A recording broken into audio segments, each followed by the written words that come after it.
екі ескі жүні бәкеге. Бір заманда мақта қыз бен мысық болыпты. Мақта қыз бен мысық бір күні мақта қыз үй жинап жүріп, мүйіз тауып алыпты. Мүйіз сөйтіп, бөліп дегенде бөліп еукері деп айтыпты. Мысықты шақырады.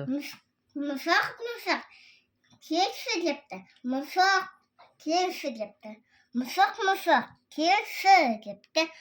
Сен келмей қой депті. Мысық келмей қалған.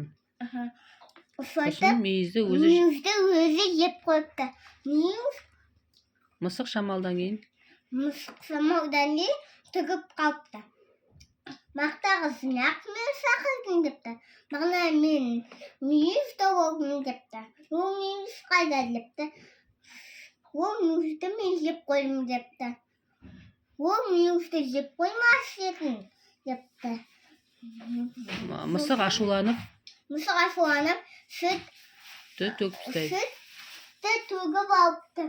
Сосын сүтті төгіп қойған соң мақта қыз оның құйрығын жұлып алыпты. Мақта қыз оның құйрығын жұлып алғаннан кейін ол маған сүт алып келгені. Сүтті қайдан алып келем депті. Сүтті сиырдан алып келгеніпті. Сиырдан алғаннан кейін сен маған сүт берші депті. Сен маған запырақ алып кел депті. Запырақты қайдан табам деп ағашқа кетті. Ағаш маған запырақ берші депті. Ағаш маған айтты, су бер деп, суды қайдан табам деп қыздарға бақты. Қыздар, маған су беріңдерші депті. Жоқ, сен маған сен маған олсын сағыз беруің керексің. Сағызды қайдан табам деп дүкеншіге кетті. Дүкенші маған сағыз берші депті. Дүкенші оған сағыз бермей, жоқ, сен маған жұмыртқа әкелші депті. Сосын оны тауықтарға бақты. Тауықтар, маған жұмыртқа беріңдерші деді. Жоқ, сен маған жем алып кел депті. Жемді қайдан табам деп көшедегі жемді қақтан табам деп тұрғанда бір тышқан кетіп барады. Сол тышқаннан бір амауын тауып алып, ұстап алып,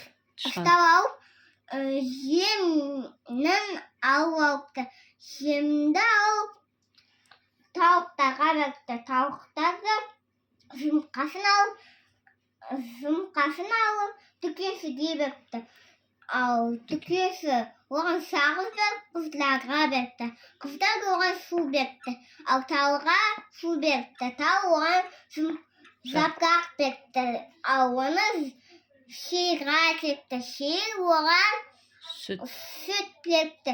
Сүтті алып мақта қызға беріпті. Сонымен мақта қыз оның құйрығын қайтып беріпті. Сонымен ертегі аяқталды. Молодец, жарайсың.